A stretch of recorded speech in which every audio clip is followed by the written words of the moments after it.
Well, baseball happens sometimes, and sometimes you come on the short end of the stick. The Astros made a valiant effort. They lost 7-6, or they almost won. Jordan owns the Rogers Center. Let's talk about this and Joey Loperfido and other storylines now.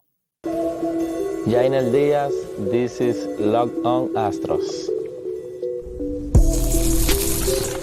Hello and welcome to Locked On Astros, your daily Astros podcast. Here are your hosts, Eric the Man Huysman and Greg H-Town Wheelhouse Chancey.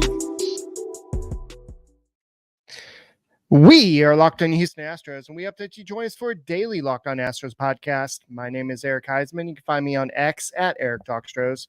You can find the show at Locked On Astros, your team every day. Thank you for making us part of your daily routine, whether it's on YouTube. Go ahead and subscribe to us. Go ahead and make us part of your daily routine on Apple, Odyssey, Spotify, wherever you listen to your podcast. Go and check us out and become an everyday or somebody that listens to our podcast every day. And we do appreciate each one of you, and we do appreciate everybody that has listened to us from the very beginning. And thank you from the bottom of our hearts. Brett, I'm trying to get up. My computer's acting up a little bit, but who's this show sponsored by? The show today is sponsored by Booking.com. Booking.com, you need to go there, okay? Booking.com, the right stay can make you a fan of any city, even your rivals. Check out Booking.com for your stay today. And hey, you can find me at H-Town Wheelhouse on X, Instagram, and TikTok. You can find me at Stros411 on X and on Facebook. You can also find me at Back to the Bullpen on X, Instagram, and YouTube. Look, man, I'm always positive, always Stros. And this is a loss, Eric, that I'm not too upset about. You did have Spencer Arrighetti give up the quote-unquote big inning. He has had his struggles, but I think the upside of Arrighetti is way better than the low side. A rookie's going to have these struggles. The blessing might be in the curse that he didn't pitch that long. So that's less tread off the tire for the young pitcher. You know, maybe that helps him extend some starts later on. So you got to take the good with the bad. You got to find the silver lining. And we will talk about Kyle Tucker, how long he's going to be out. But, you know, Eric, again, the game ended, and I wasn't upset about this loss. I mean, this is only their second loss in the last 13 games, so not bad, not a bad showing. Jordan tried to turn this game upside down, and he almost did, literally. And so let's get into it, man. Yeah, the Astros were able to score 5 runs in the 5th inning. They got to within 7-5 at that point. They scored another run in the 8th inning to get to 7-6. They had a Jeremy Pena led off the 9th inning with that double. But unfortunately, the first 2 hitters, I know they pinched hit Trey Cabbage for Cesar Salazar. A lot of people are saying, well, maybe we should have just kept Salazar in that position because he's put together some pretty good at bats in his time with the Astros. Right. But they went with Cabbage there. Loperfido didn't really have a good at bat there. He struck out. But then you had Altuve up, the guy that was 3 for 4 at that time. And unfortunately, he just hit kind of fly ball to end the game. But the Astros gave themselves a chance to win. You had the bullpen come in and do a great job. And overall, this was, yes, Arrighetti gave up the 7 runs, 6 of them were earned, but 4 walks, 2 home runs. Basically, Springer took him really deep, and it was just one of those games where with a rookie, you're going to have, he's either going to be good, he's going to be on top of his game, or he's not. No, yeah, exactly. And, you know, like I said, again, Spencer Arrighetti really, he fits the bill of a young, hard throwing pitcher who really, just like Hunter Brown before he came up, before he got the call in 2022, it was his command. And now I think Arrighetti, it's not just his command. Well, I mean, yeah, the walks are, I think, an issue, but more so just figuring out his release point. He's going to go back. He's going to look at the game film. He's going to dissect this game and see where he went wrong.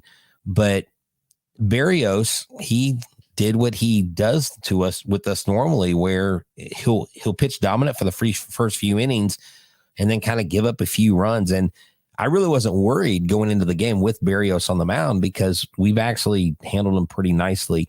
So it's nice though, Eric. Think about it. We were down 7-0. We've had games in the past week to 10 days where the Astros have made comebacks, and they almost made another comeback. There's no more panic. I don't think they ever panicked, but for us as observers, right. Yeah, I mean, that's the thing. We're not panicking. Why? Because this team's playing quality baseball and they're doing what it takes to win. And all you had to do is have Loperfido move over Pena and get Pena scored with the deep fly ball, and you tie the game. You send this game into the bottom of the ninth and possibly extra innings. You gave yourself a chance in the very end. Yeah, and that's what you can do. I know Luis Contreras pitched pretty well in this game. He had a bloody finger at some point, so they had to go out and treat that. But he went in, looked a little bit wild, but then he settled down to get the final out of that inning. Seth Martinez has continued his dominance all year. He's been one of the Astros' most reliable relievers. But after Arrighetti gave up the 7 runs, the bullpen shut it down. Granted, it was only 2 guys, but for 4 innings, no hits in those 4 innings, only one walk. And so the bullpen at times can be pretty darn good. It just, some days you're going to have one guy maybe give up a 1 run here or there. You're going to have Josh Hader occasionally give up a home run. You're going to have maybe Presley. I saw somebody saying that, oh, are you going to bring Presley in on X? And so in this type of game, I think, considering how deep a hole they were, it was probably too much to ask for the offense to get all those runs, but they did the best they could. And it's like Bart Simpson with that cake that says you tried, and then they throw away the cake. That's kind of what it's like. You got so close to the end, and you could taste this victory. You can taste Pena being driven home in the 9th inning to tie the game. Right. But, Eric, to kind of counter this, because I understand what you're saying, like 7 runs is kind of a big burden to ask. But even without Kyle Tucker, I still think that this offense isn't out of it in any game. And they've proven themselves lately that they can do it. Look, and talking about that, I want to bring up Loperfido's stats. I want to focus on his last at bat. What I've noticed about Loperfido is he likes to swing and miss a lot. He doesn't like, but he tends to swing and miss a lot on pitches that are high in the zone. And if you look right here from Baseball Savant, if you're listening, we're looking at the Baseball Savant profile of his 2024 MLB percentile rankings, and his chase rate is 36.7, his whiff rate is 32.5, and his K rate is 36.9. His walk rate is 6.2%. I would like to see his walks go up, okay? And also his barrel percent is pretty much 0 right now. And he needs to work, the bat speed is close to elite. His sweet spot percentage is, 50%. He's still got a 730 OPS, hitting 290, 18 hits and 62 at bats. But at some point, Loperfido's going to have to make that adjustment. And I still don't think we've seen the best of Loperfido. I really think he's going to adjust. But to me, if I'm the other team, I'm throwing, if I get 1 strike over on Loperfido, I'm going high fastballs. I'm going rising fastballs, 4 seams, 2 seams, up in the zone, up in the inner part of the zone, because I know Joey's going to swing and miss. And then what I do, if he fouls a couple of them off, I'm going to throw him the hook because he's going to be out in front of it. And so Joey's got to work on that. But once he figures that out, I think this kid, I'm not saying he's going to be elite, but he can be a very good major leaguer at the plate. Yeah, definitely. And I think that once he figures out, hopefully the Astros are still in contenders. And we'll go ahead and talk about Kyle Tucker. Kyle Tucker is definitely somebody to look at down the road as somebody to help the Astros. The Astros have done all this winning without Kyle Tucker, but he may be out a little bit longer. How long? I think that we kind of had a more of a clearer idea. We'll talk about that in a second. This episode is brought to you by Booking.com. Go to Booking.com today or download the app Booking.com. With summer travel heating up, especially travel for baseball games, it's time to explore those U.S. cities you always secretly wanted to learn more about. Yes, we're talking about your rival team's city, Los Angeles. Ooh, that might be a little dicey as an Astros fan. Seattle, New York, Tampa, Cleveland. Let's see what else is out there. Miami. Well, they're not really a rival, but Arizona. I mean, look, if you've never been to the ballpark in Arizona, it's really, really nice. But you can look up hotels, bed and breakfast, vacation rentals, resorts, and so much more, from just simple hotels to hotels overlooking stadiums. It can be a trip, Major League Baseball related, even if it's not in your own town. So go to Booking.com today, check it out, get the app. And why? Because Booking.yeah.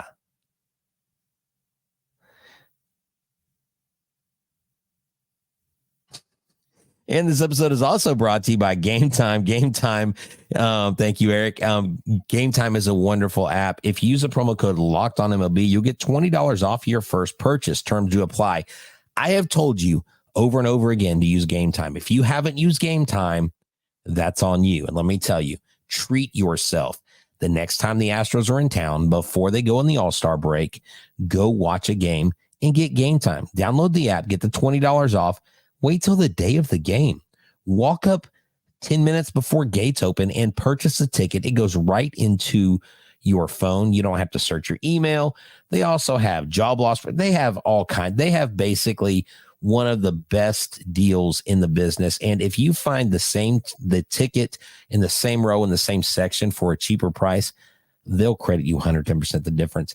Go to GameTime today. GameTime is an amazing app. Use that promo code LOCKEDONMLB for $20 off your first purchase. Last minute tickets, lowest prices guaranteed.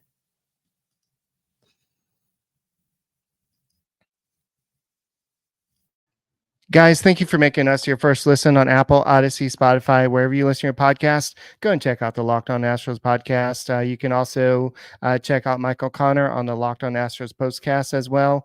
He does a great job after every game. If you can't get enough Astros content with us, you can go and check out Michael Connor over at the Locked On Astros postcast as well. You can watch both shows on your Amazon Fire TV stick. Just go ahead and search baseball, Astros. You can see us on your big screen. If you have one of those projectors, you can watch it up on there. You can go and put YouTube up there. And while you're up there, go ahead and hit the subscribe button. Go ahead and make us your first listen on Apple, Odyssey, Spotify, wherever you listen to your podcast. Go ahead and check out the Locked On Astros podcast. But going back to the ninth inning, some people are pointing out on X is that Cesar Salazar should have been kept in that game. He's actually got a 571 batting average with runners in scoring position, and he's batting 375 on the season. So it's small sample size. He hasn't been up here that long. He's not known for his bat, but if he's doing so good so far, he makes good contact. Why not give him a chance? Why not give him a chance to either lay down a bunt, do something like that? So this is something that I think maybe there was a little bit over managing at this point, or why not just go for the bunt and then get Pena to third base? That way you have Altuve coming up at least with a runner at third base, and all he needs to do at that point is get a single instead of trying to drive the ball in the air like he ended up doing.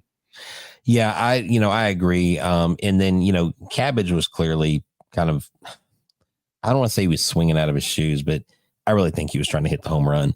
And Salazar earlier in the game hit a ball into right field, kind of almost like a slap hit. And I thought Salazar was the right guy to stay in that position. And those are going to be moves that I think as a fan base, it frustrates you. You always question it. There may have been some numbers that they had with Cabbage against someone like Green, maybe what he throws, maybe his tendencies. But bottom line is he owned Cabbage. It didn't take much for him to ring him up pretty quickly. And so that was a failed attempt at a run producing move. And next time I would really rather Salazar be in there, because Cesar, Eric, you do mention that it is a small sample size, but really all you have is what have you done for me lately?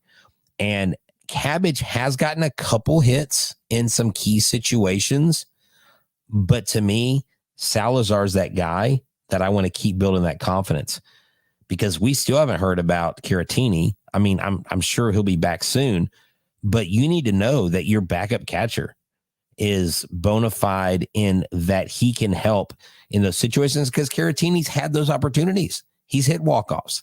I'm not saying, Salazar hits a home run, but I think with Salazar at the plate, you have a much higher potential of scoring a run there.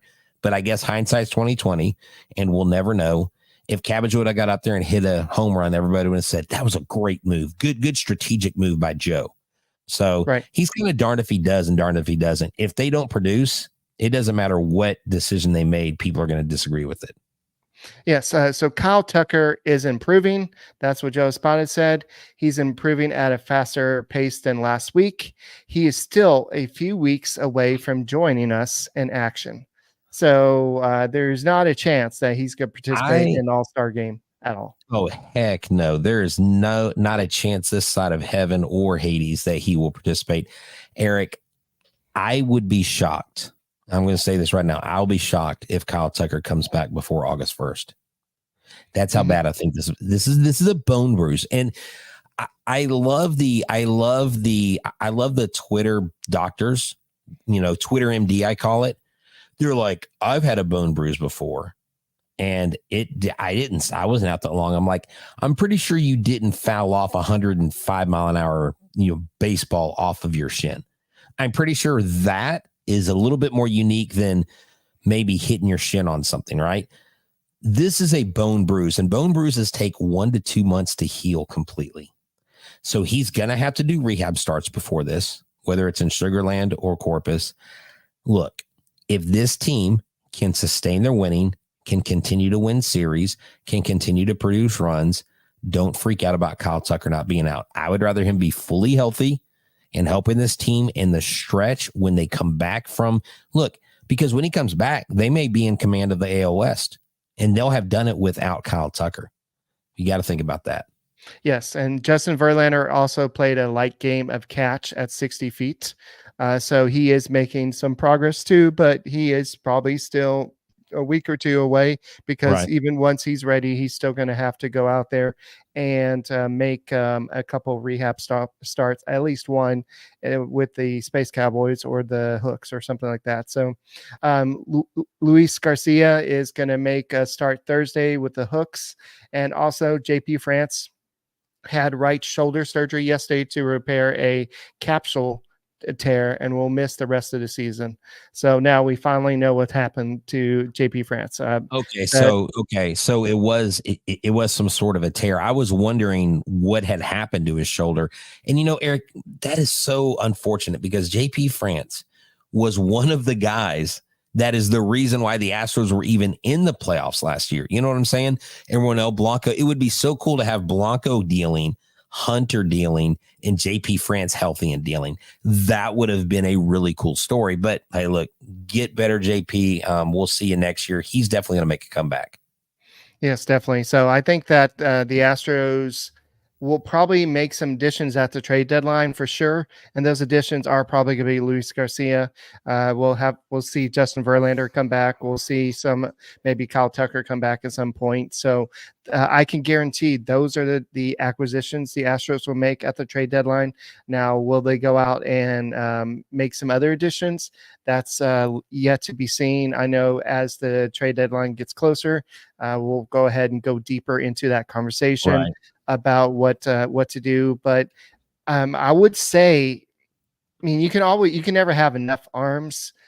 And I hate to say this, but I don't know if they're going to go out and get a reliever at this point, because it feels like their biggest need is at this point. The bullpen is kind of shaping up. Yeah, I would like to get one more arm. Bullpen's fine, Eric. Yeah, I think the bullpen's fine. And everyone's like, yeah, but we've got 2 starters coming back. I would not depend on Garcia or McCullers being full-blown starters when they come back. Luis Garcia more than Lance. I need Lance in the bullpen. Lance, I need you in the bullpen. I don't need you to start another game for this team because your history tells me that when you starting, you get hurt, sir. And we want you to be effective. And I think his most effective role would be, dude, he could be a 2-3 inning guy. I mean, how amazing would that be if McCullers could come back and do that? Yeah, definitely. So we'll go ahead and talk about the hitting for the Astros. They out-hit the Jays again. We'll talk about a little bit more about what the offense did in this game. And, of course, Alvarez's big home run that highlighted a big 5th inning. So we'll talk about that in a second. That's why this episode is brought to you by PrizePicks. Download the app today and use the promo code LOCKEDONMLB for your first deposit match of up to $100. Look, PrizePicks is America's #1 sports book with over 5 million users. I'm telling you, I've used it. I love it. It's fun. It's a blast. And you can win 100 times your money on PrizePicks with only 4 correct picks. You can turn $10 into $1,000. That's right. You have a chance every week to do something great. Women's basketball is still heating up with stars like Caitlin Clark and Angel Reese to make names for themselves along the greats of Breanna Stewart, Asia Wilson. You could win up to 100 times your cash watching them ball out. And look, I wouldn't normally say that. And I haven't been the biggest WNBA fan in the past, but wow, watching Caitlin Clark play, she can ball out. So players and stat types you can select. You can select home runs, strikeouts, innings pitched, fantasy score. There are so many options. So this is what I need you to do. Download the PrizePicks app today, and it's available in 30 states, including Texas. Use the promo code LOCKEDONMLB for your first deposit match of up to $100. That's right, $100 with the code LOCKEDONMLB on PrizePicks. They will match that. I mean, you cannot beat that deal. Pick more, pick less. It's that easy. Guys, thank you for making Locked On Astros podcast your first listen every day. Whether it's on YouTube, go and hit that little red button there that says subscribe. Make us your first listen. Apple, Odyssey, Spotify, wherever you listen to podcasts, go and make us your first listen. Become an everyday or somebody that listens to our podcast every day. And we appreciate every one of y'all out there. And the bullpen holds. We already talked about that. The bullpen, I don't know what the Astros could do at the trade deadline, but we do know that this team, if they are going to win, want to do something to make this team better, they are going to have to make some additions possibly at the trade deadline. I don't see them going out and making a big splash. I don't think they have the prospects to do that because of all the winning, because of the penalties from the trash cans scandal, and also just What all about the trash can scandal? They lost 4 draft picks over the. Oh yeah. That's and you know that basically curbs a narrative. Okay. Can I share with you something? An insane trade proposal that was proposed on Bleacher Report. Have you seen this 3-team trade between the Astros, the Guardians, and the Blue I never Jays? clicked on it, but no. Okay.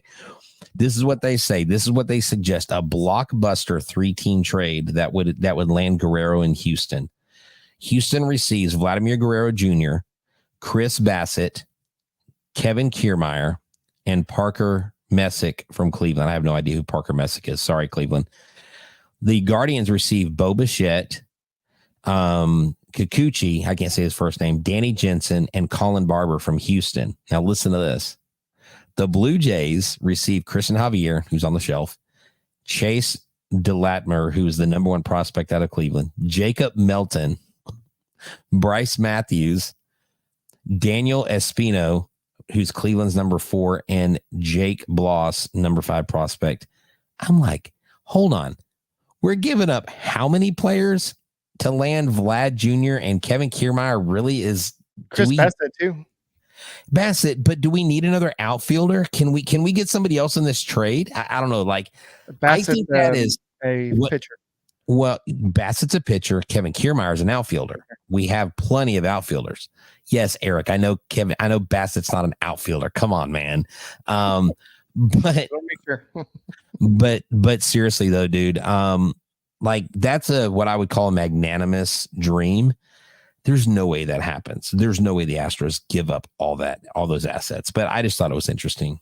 Well, if you're looking to fix all your holes, that's really going to fix all your holes. Yes, It you're going to have would. to give up a lot of your prospects, but that would get a pitcher. It would take care of first base, and it would just do a whole bunch for you. So, yes, any trade you're going to make, you're going to have to give up somebody like Jacob Milton. You're going to have to give up somebody like Bryce Matthews. Yeah, it So was just a lot. I mean, when you start realizing, and if 3-team trades happen, but they don't happen a lot. I mean, I don't know. Hey, maybe they heard an inside source. I'm joking, but I just wanted to share that with you, see what you thought. Yeah, I don't think that too many times they don't trade for a player like Christian Javier that's had elbow surgery. So Yeah, I thought that was a I'm big not saying flaw. that doesn't happen, but I just don't think that's going to happen. But And he's got a big contract. I don't think he has much value. I think if that trade goes down, Javier's not the guy going. I think it's like someone like an Arrighetti.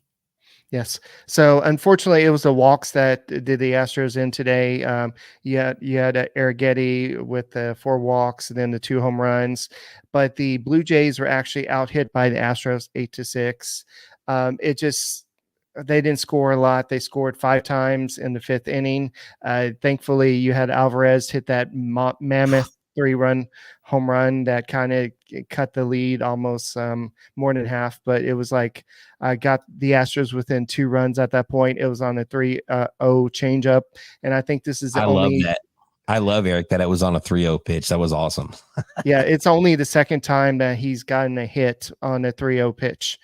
So the first time that it's been a home run, but you would think that he would have a lot of 3-0 counts and he would take advantage of that. Well, they don't want to walk me, so let me go and take advantage of either a changeup down in the middle or a floating curveball or a fastball down the middle. But it's just surprising that this is only the second time he's hit a 3-0 pitch. But basically, the offense did a good job overall. Altuve was 3 for 5. Alvarez was 2 for 4. You had Singleton with a hit. Pena had that hit in the 9th inning. Salazar had 1 hit and a walk. And so the offense got 8 hits. Yes, they didn't do enough, but most of the time, 6 runs is going to get the job done. So, Eric, in 15 games, Yordan Alvarez is hitting .264. 14 hits, 6 home runs, 14 RBI, and 14 runs scored in his career. They should name the Rogers Center the Yordan Center.